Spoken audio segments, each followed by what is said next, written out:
Handphone kalau dah berbelang macam ni, memang kena tukar skrin lah jawapan dia.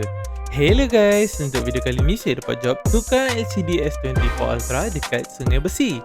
Untuk jawab kali ni, customer ni pilih skrin original.